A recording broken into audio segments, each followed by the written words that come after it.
like glowing. If you're getting them, I'm getting them.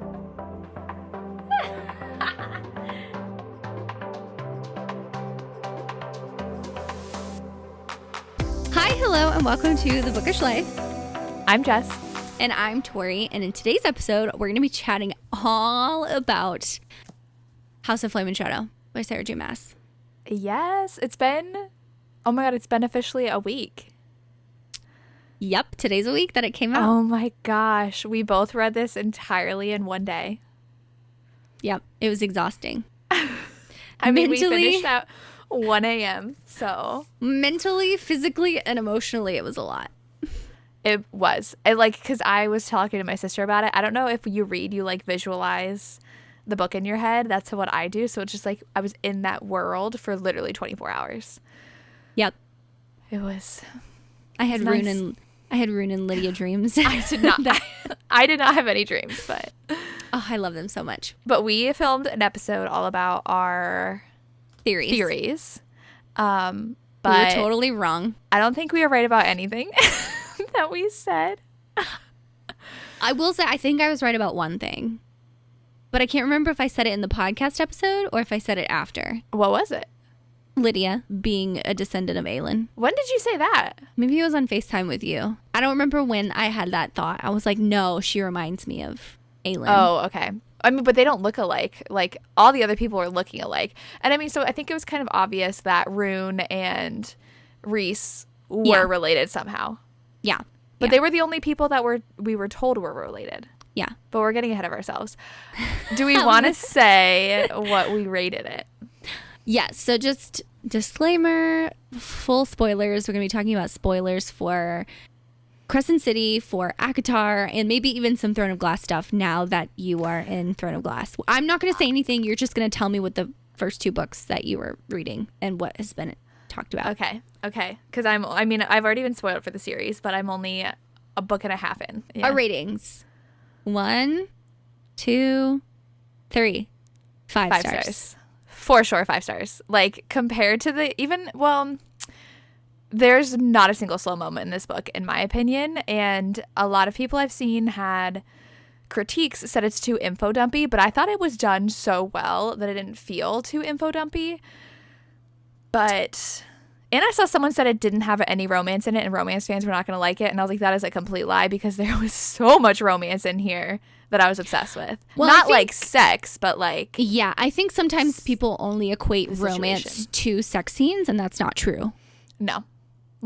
Rune and Lydia, their romance. They're literally, okay, so I'm just going to say this, okay? Top of the top for me, Rowan and Aelin. They're my ride or die, okay? I love them so much. I know you don't get it because you haven't read it yet, but I love them, okay? Literally no idea who Rowan is right now, so. Yes. So they're just so, I want 2 whatever and tattooed on my body. I've said that so many times, okay? Rune and Lydia are literally up there. They go back and forth for my top second and top, my top 3. They go back and forth. Their romance was just so heartbreaking because it was so good though. Back and forth, but not in an annoying way. And oh my God, but you were meant for each other. Do you know why we liked it? Because it was so fucking angsty. That's why we liked it. Because they were in love but didn't know who each other was. Then he figured it out and he's like, oh my God, never. And then she was gonna die and he's like, oh my God, I love you. But then she was fine. He's like, well, do I? But I'm still mad at you. Fuck off. And then the kids, and then him saving her, and then him saying she's his mate. It was so good. The mate part, I was like, oh my God, I love them. I love them so much. And she sacrificed so much. And I think she stole the show with this book, Lydia did. Oh my God, yes. Yeah. I feel all of Sarah J. Maas's female characters, they all have very similar qualities, right? They're very strong, they're independent. Some have to grow into that, and some are just already there, right? You see Aelin in the Throne of Glass series. She kind of does that. A lot of the other side characters in the Throne of Glass series also do that. Not to name any specific names, but they do kind of go into that. Feyre is someone who kind of needs to grow into that in the ACOTAR series. Nesta, she is just badass independent right from the start. You know what I mean? And she physically has to build herself up because she's not physically strong. The 10,000 steps of the House of Wind. She couldn't do that. same thing with Bryce. Like, you could see her evolution in these 3 books of how mentally strong she had to become, which is... Well, she became a leader. Exactly. She was not one in the beginning. No, absolutely not. And I was worried. Yeah, we both were worried. But Lydia, for some reason, she just like stole the show for me. Mm-hmm. Oh, I don't know what it is about them two. I've always said like Rune is my favorite, even over Hunt. Like I love Hunt, don't get me wrong. But Rune takes the top for me. I fucking adore him. And Lydia just makes it amazing. And knowing that she has kids, done. I love it. I wasn't sold on Rune until my reread because I was like, because I read the second book so late that I knew everybody was obsessed with him. And I was like, I don't even remember him in the first book. Yeah. And then I reread it. I was like, oh, I do really like him. Yeah. And like the hand, like, okay, so you did not just gnaw.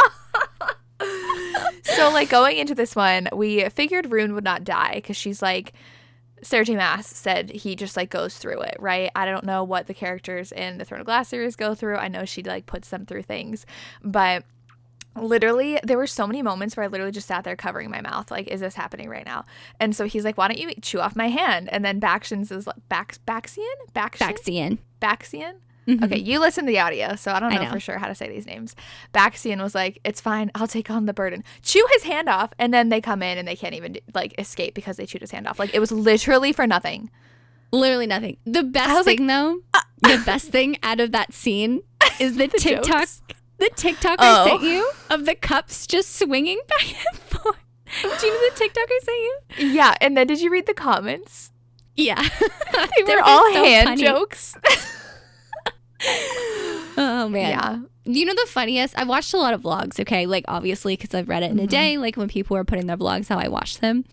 One of my favorite reactions was Rachel's reaction to that. Mm-hmm. She was like, Hunt was like, no way, I'm not doing that. And Baxi was like, yep, I'll do it. Yeah. Her reaction to that, because I just watched her vlog, it was very funny. I've been watching everybody's vlogs. They're so good. Yeah, I love it. Yeah. When is yours going up? Tomorrow? I gotta finish my recap. Oh my god! I just haven't sat down and done it. Well, I tried to me when it's done. I will. I tried to vlog for my Patreon, like just an exclusive video, and literally I filmed going to the Barnes & Noble, getting the book, getting in the car, coming home, introduction. Like I'm 4 chapters in. All right, let's sit down. Let's do this, and that was the end of it. I couldn't vlog anymore. Well, I couldn't do it. I was reading it at the same time as my sister, and she wasn't reading it as fast because she had like some stuff to do that day. And so whenever I had to like update the camera, I had to go upstairs and make sure she couldn't hear me. And then when I was on FaceTime with you, I had to get her earplugs so that she's like, you're talking so loud. I'm like, because I live with my sister, and I'm just like, I'm sorry, but I need to talk about these things. Where do you want to start? There's lots of different avenues. I was gonna say like we can start from the very beginning and kind of just like chronologically. A huge critique I've seen is that there was not enough ACOTAR people in this book because that was the big first chunk. But then everyone's like, it's a Crescent City book. It's not an ACOTAR book. I was a little sad we didn't get to see more. It was literally just Azriel. It was just Azriel and Nesta, basically. Mm-hmm. And I don't know if that's her setting up Azriel's book because we know an ACOTAR book is next and we all assume it's going to be Azriel's. I thought it was hilarious how, like, we're all like, Bryce, just trust them. You're being dumb. But, like, to her, they are an enemy. She's like, who the I don't hell know are who these you people? Yeah. But, like, everybody was doing things so deliberately, and I thought it was amazing because Reese was, like, left that spot open for her on purpose to winnow through to get to, like, the tunnels, whatever. And then Azriel was, like, secretly following them, but then Bryce was secretly leaving the blood behind so the worm would come after them, and then they faked dying so that Bryce would come back. It's just, like, everybody was playing each other, and it was perfect. But that is like, that's exactly how like Sarah J. Maas's characters are. Like, yeah, it makes sense for those people who are doing that to like do those things. You know what I mean? Like Bryce is that type of person that would do some stupid shit like that. And I didn't even like put it together with her knee in her hands. Yeah. I was like, but they kept on bringing it up. I know. It was like, maybe it's because she's in a different like, she's in a different world. Like, I don't know. Like maybe it's something, her portal, like her, I literally don't get stuff like that. Okay. I don't pick up shit like that. No, neither do I. I thought it was like something to do with the magic or something. I didn't think she was reopening the wound over and over again.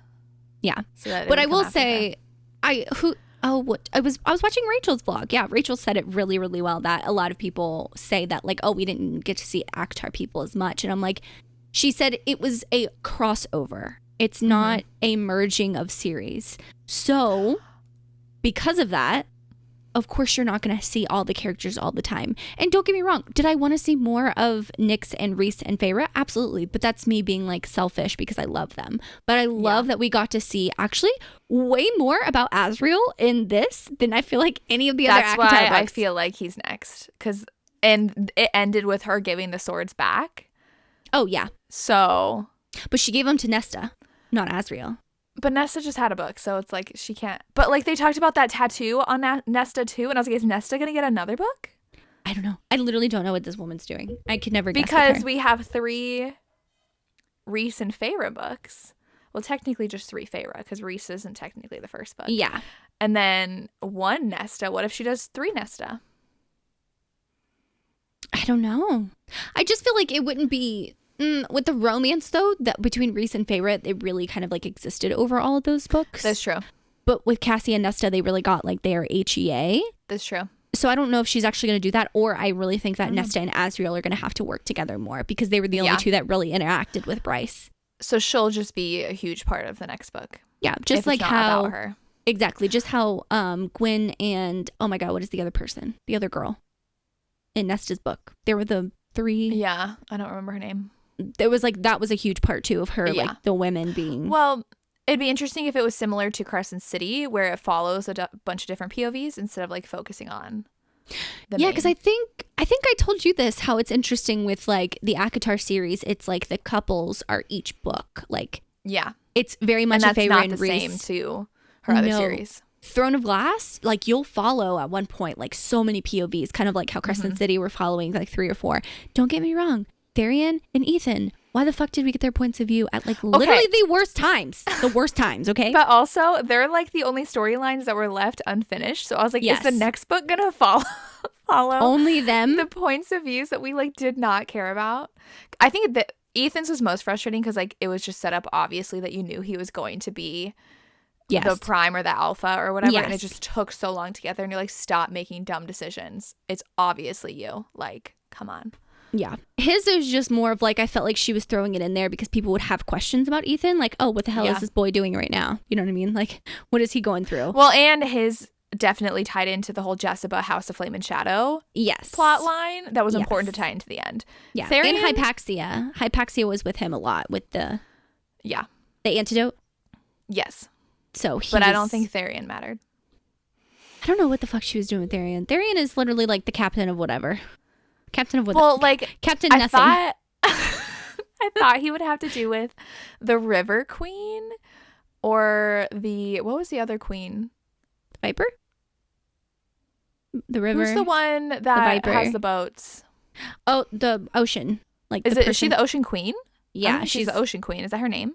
I don't know what her name is, but she's like queen of everything. Yeah, well, because he at one point had like 3 queens coming after him because he was so dumb. So I didn't know if like he was gonna have to do with like the water and something like cool is gonna happen there. No. Nothing happened with his character. Yeah. Other than this girl that ran off to save someone that he married. You know what? After reading Kingdom of Ash, I don't know how many people she left like open-ended. I can think of like 1 or 2, but because I haven't reread it, I can't remember. I will be looking out for that. Yeah. Because it has been now speculated that she's going to write another Throne of Glass book. Yeah, that said, like, in an interview, she said it's a world that, like, I've wanted to revisit it. It's, like, near and dear to her heart. And she's always said that Throne of Glass is, like, really close to her. Which I'm like, dude, if we can see Alien and Roan again, I would literally fucking die. I love them so much. Oh, I cannot wait for you to get to the later books. There's just quotes that live like rent free in my head. I'm like, oh my God, am I going to get a text from you at like 1 a.m? Well, I couldn't remember a lot of the Throne of Glass. So like I wasn't picking up things. Okay. Yeah. So, but you picked up the Brandon thing. That's how I know. Immediately. Because then in the beginning of Crown of Midnight, they mention him. And I was like, oh my God, look, this is what you're talking about. And there's like a lot of rifts that happen in all the series. So I'm like, oh, this is interesting. And Word was mentioned in Crescent City, WYRD, and that's huge in Throne of Glass. So, just those little nuggets, but I don't know how they're gonna correlate to one another. But I think Lachlan said that she thinks the Throne of Glass world was the other world that the Asteri tried to take over and couldn't, because it never is named. because it's never named in Throne of Glass. Yes, when she mentioned that in her vlog, and I was like, ding, didn't get that, but that totally makes sense. That would. I mean, because nothing is by mistake in Sarah J. Maas's books. Like, everything has a reason for happening. So that's why I'm like, you know what? I don't like Theory and I don't like Ethan, but at the same time, I know she doesn't write things just because. So like, even though they annoy me, I do know that those chapters hold value, but I'm going to have to go back and reread it. Because to be honest, I was reading, but I wasn't like, I was like, all right, come on, just get past those chapters. Their points of view, like, come on. You were getting annoyed. So fucking annoyed. Because something would happen with Lydia and Rune or Bryce and Hunt, and I'd be like, oh, then we have to switch gears, and I'm like, I'm going to But I was impressed by how fast moving the book still was. It wasn't like, because I remember when A Court of Wings of Ruin came out, there was a lot of like politics discussed, and I was reading it at night and I started like dozing off. I did not doze off a single second in this book, and I stayed up till 1 a.m., which, if you don't know, that's way past my bedtime. So this just had me just so engaged the entire time. And we've got so many answers to so many things. Yes. There was one part, I don't remember what part. It was like towards the middle because I was listening to the audiobook and physically reading.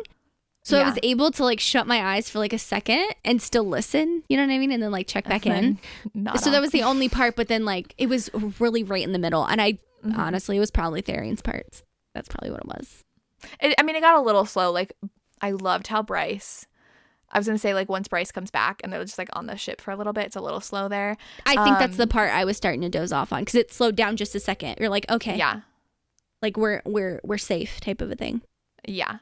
I did like how Bryce lands in the Autumn King's like manor, castle, whatever. And you're like, oh my God, like, how could this happen? And she did it on purpose. Oh yeah. And I didn't believe that at first. I was like, I don't think this bitch actually landed here on purpose. Like, I think she just popped in and she's like, well, I'll take the opportunity. I knew where the keys were. They were in Rune's room. She had everything. At first, I thought the Autumn King was going to be good, though, because he was skeptical of the Asteri. Yes.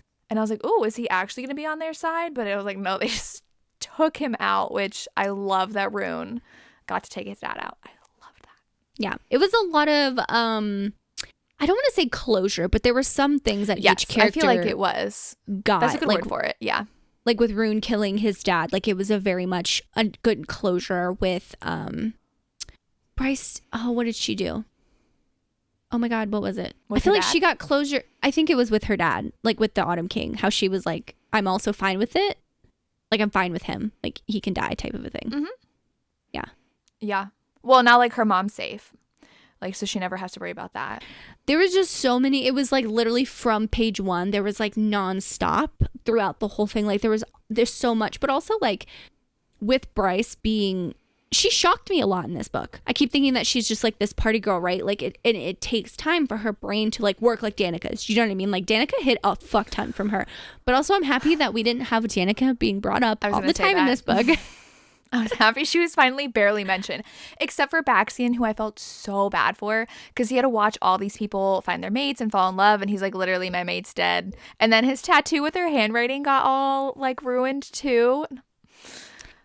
That's one where I'm like, I don't know if he'll ever have an HEA, and it makes me feel extremely sad for him. Like, can you have someone after having a mate?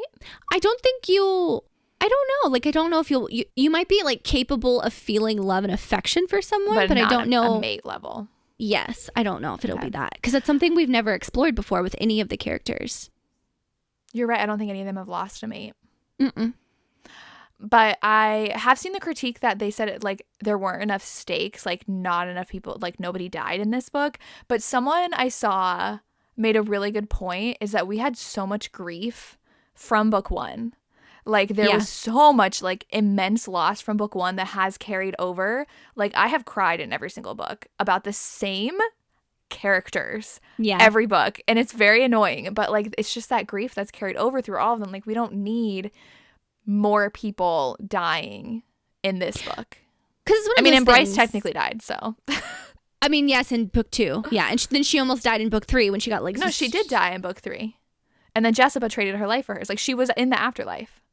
Oh, I was thinking when she went through the black hole, but when she comes back out, yes, she's dead, and Jessica has to, yeah, which I loved. The whole Jessica was my favorite. Like, that's who I was She's a most queen. intrigued by. Yeah. And I knew she knew stuff.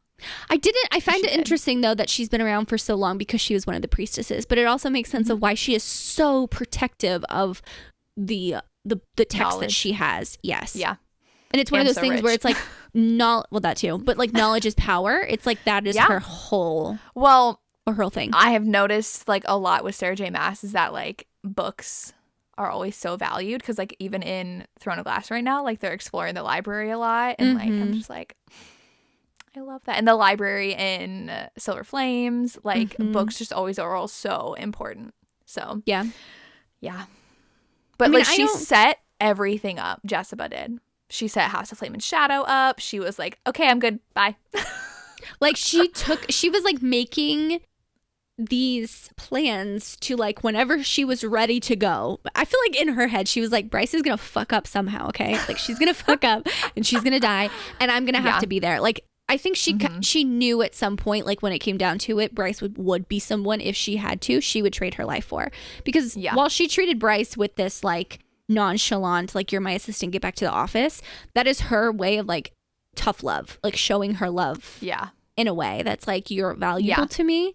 And it took me a little while to understand that because I actually thought she didn't even like Bryce. But I think like when it came down to it, she was like, I'm okay with this. And she set up, but she always gave Bryce the things that she needed in the past. Anytime books. So, you need 15,000 pounds for, or whatever it was for Hunt to be like traded, she was like fine with it. Yeah. She did not care. Like, it was not, at first I thought Jessica was money motivated because I didn't know who she was and what she was doing. But now you see, like, she has all that. She's lived literally 1,000 lives. Like, she's okay. And that she made sure, like, the Underking died and, like, the afterlife was set up differently. And that, so when she went there, that it wasn't going to go to the Asteri. And it was just, like, so cool. The full circle of this book got me, like, with almost every single character. It's like all the main characters that we loved. Like, we got answers to Jessica. Rune and Lydia got their like HEA to where like they can have a beer together in the living room. You know, like that one beer that he promised her, like when they first met as day and night. And I just, I love it so much. It was so cool. Like seeing Lahaba and Danica. And that's where I started crying. And you looked at me and you're like, oh my God, why are you crying? And I was like, I'm not okay. Because you did it silently. Like, you just like reached over to get a tissue and I heard that and I looked over like, oh, is your nose running again? Because it was like you sneezed. It was running earlier, No, but it wasn't as sad. Like Crescent City, House of Earth and Blood. Every time I read that, I sob. Like, when I think of it, I tear up. Sob. Both during the drop with Danica and I didn't cry during that part. Lahaba. That's when I like just lose it both times. And so seeing them and seeing Lahaba again, I was just, and then the fire sprites too, and the fire sprite queen, I'm just like, I love them so much. Yeah, it's like a lot of people also were able, like with the fire sprites and the queen, were able to like redeem themselves after like being, not redeemed, that's not the right word, but like after being imprisoned for so long, like they finally had their moment that they could be set free. But like they helped.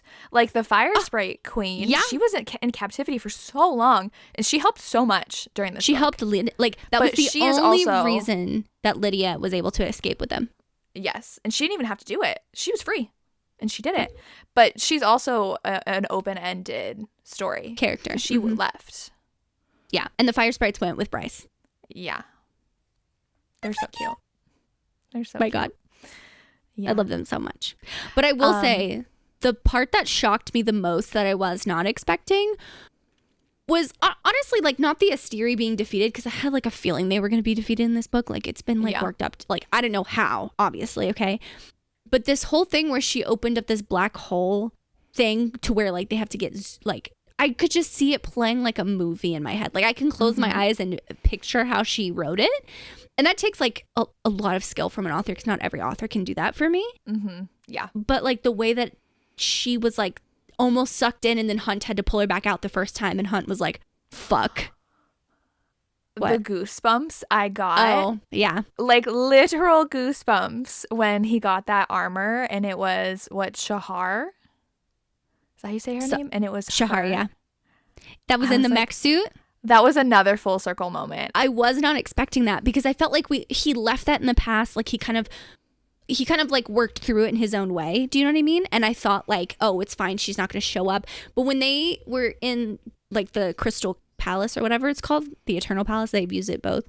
And they have like the angels, right? And Nesta puts on the mask. Like it didn't click in my head that those angels would come back to life, like she would be controlling them with the mask. Do you know what I mean? And then she put them in Isaiah's like, what, not care, but like under his control. Yeah. To like tell him what to do. So when she came up, it was like, like I guess because I was not expecting that character to come back. Do you know what I mean? And like for him to be the one person, like for Shahar, oh my God, I can't say her name. For Shahar to be that one person that literally helps get Hunt, like his ex-lover, to get his mate back. I don't know. I just like. But like Hunt has failed twice already. Yes. So that was just like a really great moment for him to finally like have all these people helping him and everybody on his side this time and actually win. Because we saw him, like, how many times did he get his wings cut off? 3? Like. And he got the halo thing again in this book. Yeah. Oh, also, we want to talk about Hunt's. I saw a really funny meme for Mamma Mia that was like, you know the premise of Mamma Mia? Like she doesn't know who her dads are, so she like invites them all. So it's like the 3 dads and the mom, and then like she's laying on top of them. So it's like the one king prince of hell, the other prince of hell, and then like his actual dad and his actual mom just like hanging out with him because they're like he's my son. No, he's my son. That is really funny. I mean, I'm glad we got that.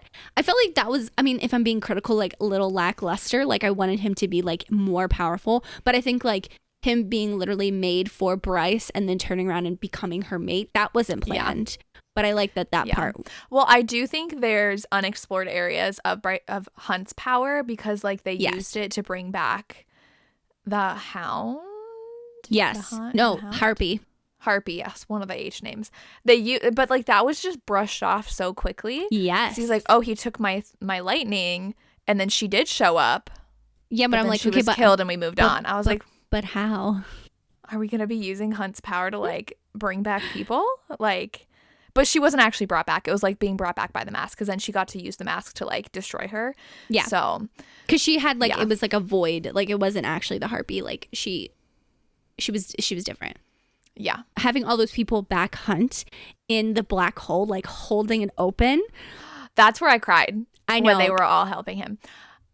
I will say. So beautiful. It was. But I think that the Princes of Hell, the other critique I've seen, that I'm like, I kind of agree with that. We're like too good. And I feel like there should have been something like that was a little bit harder in the end because it was like, oh, they were like, now we're gonna go raid hell because it's empty, and then Bryce was like, haha, no, we knew you'd do that, like we have half our troops there. Like they were just like all good, and I was like, I thought that the Princes of Hell were supposed to be like a little bit bad because like it's literally hell, like, but they were like willing to help, and then they all helped Bryce, and they were just really nice. I wonder if it's one of those things where they're called the Princes of Hell, right? And we associate hell with a bad thing, obviously, like we as readers, I mean. But at the same time, it's really the Asteri who actually a lot of people in Midgard put on a pedestal, like, oh my God, the Asteri, they're amazing, but they're actually the bad people. So I think I think she was trying to do that where it's like, oh, they seem very bad and you just assume that they're going to do things that are bad because they're from hell. Now, don't get me wrong. Do I think that they maybe going forward could do something in maybe future books that are bad? I wouldn't be surprised if she switches that. Yeah. But I think for the sake sake all just of like really nice. Everybody like seamlessly worked together. Yeah. But at the same time, if you think about like Hades and all the people like in Greek mythology like that work in hell or like the underworld, they're not always bad. Yeah, it was the other gods that were bad. So exactly. So it's like I feel like it's one of those things that she kind of did. We didn't talk about though. I was very annoyed at Bryce for opening the tomb that they find under the mountain of an Asteri. I was like, you are literally so dumb. And she's just like, okay, I'll open it. And she's so lucky that Nesta was able to kill that Asteri, or else it would have gone so. Could you imagine that being unleashed? In my head, I'm thinking Reese is gonna lose his shit if this happens. Like, he finally is she gonna make these people die? I thought that she was gonna open it and then dip. Do you know what I mean? Like, I thought she was gonna leave them there, and I'm like, no. Is this how the next book for like the next ACOTAR book is gonna open? If like Azriel and Nesta just like chilling with this hysteria, trying to figure. Literally, Reese would like literally die. Mm-hmm. I could just imagine his reaction. It does fit Bryce. It fits Bryce's personality, how she's very like reckless impulsive sometimes. And reckless, and like how she was with the Autumn King, like just very, I don't know how you describe her attitude, but she just like did not care. It's one of those constantly things. Pushes buttons. It's one of those things where I look at all the other different female characters that Sarah J. Maas has created and written, right? Obviously, because that's what we have to go by. So like Aelin is one of those characters that is not like she borderlines reckless, but also thinking things through very well. And of course, that was her first female character that Sarah J. Maas has written. So of course that makes sense. And then you have Feyre, that she's more of like the weak, naive, like that's how you see her at first. And she kind of like grows to that, and she still definitely has like a soft side, and she doesn't do things rationally, like never. Nesta, she is fueled by rage and anger. So her recklessness comes from that. Yeah. And her stupid decisions that she makes and the stupid things that she says comes from that. But Bryce is like a different character, and I can't pinpoint exactly like why she is that way, because like we've seen her over the 3 books. You know what I mean? Like she didn't really think things through past like a day or two. You know what I mean? Yeah. Until Danica died, and it was one of those things that her mind clicked, like, oh shit, like life is so short, I'm not going to have everyone. So over I feel like House of Sky and Breath, really, she kind of was like internally growing, and we didn't really get to see that on page too much, because it seems shocking in Crescent City 3 some of the decisions that she was making. Yeah. And how she was able to piece things together. I was like, okay, I know that you're smart, but you weren't always this smart. Okay, like hang on. Also, her ability to lead by the end too. Like I was very, very worried that she would be a lot more harsh as a ruler. Yes, like because we punish see people. Yes, so we see that one moment where both of us thought that she was going to turn evil when she opened the Hysteria. Like that's why I thought she opened it. And she talked about the power that she like absorbed from the mountain being dark, and I was like, oh my god, is Bryce like gonna turn evil? I would have loved that though, like twist Low-key, and show her like be all evil. But and then she kept on saying like she wants to punish the Fae, and like all the people in power are horrible. She had a lot of anger for Helena and Thea. She did. Is it Thea? Is that, I mean, if I say her name, Thea? Yeah, it's like Theia, I think. Yeah, I don't know if I'm pronouncing it right. It sounds wrong though. Oh, you listened to the audiobook. I know. I don't know how pronunciation. Anyway, she had a lot of anger for them, and I was actually surprised that she couldn't like take a step back and understand. But that's very Bryce. She's very aware of victims, and she gets really angry when anybody takes advantage of anybody. So she was really mad that they left all those people to die. Yes, she's like, they're such cowards, because like she had that opportunity. She could have literally just like gone to Prithian and just been like, see ya. Like, and taken her loved one. But didn't they give her that option? They're like, you can literally just take your loved ones and leave. And she's like, I'm not doing that. Yeah. I mean, she put her parents there, but that was her only selfish act. That was a very selfish act, because she left the child.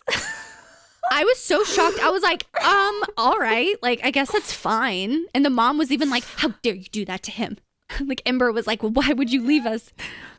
But I don't even remember his name, but I do hope we get the conversations. Oh, this was another full circle memory or moment too for me, is when Ember and Randall went into the ACOTAR world with Nesta, and they were just chilling. And you see, I thought when she opened the portal again to get her parents that she was going to be pissed. Like Ember was going to literally lose it. But she hugged Nesta. She had like this moment with Nesta where she was like, you can do it. You'll be fine. Like, you're a strong woman. And if you don't know Nesta's story, it's not going to make sense. You're like, oh, that's nice. She's being nice. But for Nesta, that is a huge, like, I feel like it's going to change something maybe in Nesta.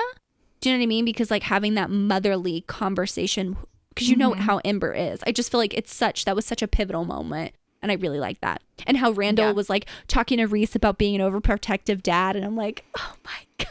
It was very cute. But like Nesta needed that. She did. So she had a lot of closure in her book, except with her mom. Yeah. Because she talks about that with Bryce too, when they're like walking and having conversation. She's like, yeah, my mom and my dad fucking sucked. So, and Bryce was like, yeah, my dad's like a piece of work. It was just funny. They're also, Bryce and Nesta are very similar, but also different. There's a lot more similarities. People, I don't know, I haven't heard this, but I can understand the critique that why wasn't Feyre the one to be down there? But Bryce and Nesta are so similar with so many different things. But like I could just see them being like best friends. I don't know if I can see them being best friends, but they like butt heads. Like they did not stand down against each other. And I loved it. I love that. How Feyre would have reacted. I feel like Feyre would honestly be overprotective about Nesta and really like push back on Bryce because she doesn't want someone to hurt her sister. Yeah. But I loved the banter between them. Yeah. But like if you think about it, if you tried to put Feyre in Nesta's position, they would have all died, to be honest. I feel like Nesta honestly is way more powerful than Feyre. Yeah. So it makes sense. She had to use her mask. Yeah. Like she had to use her powers in order to save them. Yeah. Like even Azriel was like not strong enough to save them. Yeah. Love a badass woman.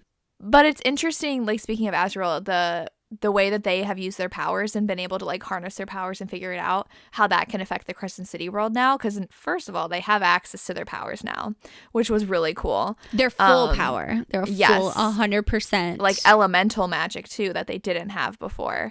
Mm-hmm. And winnowing and like just all these things. But Azriel, what is the stone called that he uses? They're called siphons. Okay. That Cassian has a red one and Azriel has a red one. No. Okay. A blue one. It's red and blue. I was gonna say, I thought it was blue. That's similar to like Hunt putting his power into that stone for the Asteri. So it'll be interesting to see how they use their knowledge or even ask them, like, are they going to ask them about power and like how they use it and like what they've done? Well, they left it open to where like literally Bryce can just open a portal whenever the fuck she wants now. Yeah. And I wouldn't be surprised if Nesta figured out how to do that. And that's why she gave, like, you have the star on your chest. You could probably do this too type of a thing. Here you go. Yeah. And I think that's probably going to lead to another crossover maybe later if they needed help. There's for sure is, though, if Nesta has the star on her back, like, they're going to talk. Like, I feel like Bryce is not going to be gone. Mm-mm. But I don't know if they're going to figure out a way. Can they open portals? I'm pretty sure Nesta probably could. Yeah. Like, she'll probably figure something out. Yeah. But it was really cool how the horn was, like, part of the artifacts that we've been reading about in the ACOTAR series all along. Yeah. And there was just a lot of, like, full circle moments that just was, like, as a fan of all of her writing, it was just really cool to see, like, some of those things come together. You know what I mean? Yeah. Like, it's always exciting. Like, do I want all the series to merge? No, that would be way too much. All these characters would butt heads because, oh my God, could you just see all of them in a room? Oh my God. No, they would not all leave alive. Nesta and Bryce in like tunnels together was almost like catastrophic, okay? Like they almost killed each other, literally. I would love to see Rhys and Rune interact though at some point. That would be really cool. Just because we know their lineage now. Yeah, because they're related. And just to see. But also, I was annoyed we didn't get more of Fury. Yes, and I think between Fury and Juniper, they left that another story is open-ended of like what could come. But Fury looks like Amryn, and Amryn is the most like unknown character. So between her and Jessica, they were the two that I was like, I feel like something's there. I wonder if Amryn it was a priestess like Jessica and she dipped. Maybe. Like that's my thinking. Oh, she's one of the ones that ran away. Maybe. But we both absolutely love this, and I will say I get a little annoyed when people are rating it like 2 stars. I'm like, you're just being very critical because this book was just so immersive and like gave us so many things that we needed. So well, you know, sometimes people read books to be like extra critical. You know what I mean? Like like I can take critiques of like some of my favorite books, and I could probably take critiques like, oh, if you think it's a little long, or yes, Therian and Ethan's perspective was fucking boring. Yeah, absolutely. But like 2 stars? Yeah. Like, did I find it annoying? We didn't even talk about Bryce and Hunt and their relationship. Did I find it annoying that they were fighting a decent amount? Absolutely. I felt like out of everything that's going on in their fucking world right now, like, you're really going to fight over this? Come on. But also, it would have been annoying if they're just happy in love the whole time. Because, like, how realistic is that? Yes. But I did like it that they kind of had a little bit of resolution where at first I thought they were going to break up and they were going to go their separate ways again. I was like, listen, we just got back together. Like, I can't do this anymore. We can't do it again. But it's one of those things where, you know, Hunt has a lot of things. One critique I did see was that Bryce was not like compassionate after he was just in a prison for so long. Yeah. Yes. Tortured. That was a good critique. Yeah. But if you know Bryce, she's extremely reckless and selfish sometimes. Yeah. So it makes sense for her character. And they worked it out. Yeah. So, I mean, like, I can take some critiques, but I mean, I don't know if you would have to have a very good argument for why this book would be 2 stars. Like, I would love to hear someone. I haven't even looked at reviews. I can't, but like, I would just love to see like why someone actually thought it was 2 stars. Like, critically, what would you say? Yeah. You know? I didn't agree with their points, so. Oh, I didn't look. I don't know. Maybe I'll look it up after this, but yeah. This was a fun episode. Yeah, we had a lot to discuss. So now I got to go film my Patreon recap and talk about all this stuff all over again. So I can watch it. Yeah, I mean, it's going to be boring, but I loved your vlog. I don't know how you did that, but thank you. I love that you was crying talking about it again. Oh my God. I love how you were like literally 4 chapters ahead of me the whole time. Yeah, I was. It was very annoying. I was trying to get caught up too. I tried. I was like, go fucking do something. I wasn't going to stop. Like, give me 30 minutes to fucking catch up. Come on. No. But it was fun. Yeah. Highly recommend reading with your best friend. Well, we decided next time we have to be in the same room because... Yeah. And your sister has to keep pace with us if she's going to be with us. She had to do stuff, though, so... I know. She will be next time. Yeah. But she also liked it. Yeah. She loved it. Yeah. So, this was a fun episode. Yeah. Thank you guys so much for watching. If you're on Apple or Spotify podcast, let us know what you thought. Leave us a rating. What emoji? Choose a good one. A mountain. Oh, under the mountain?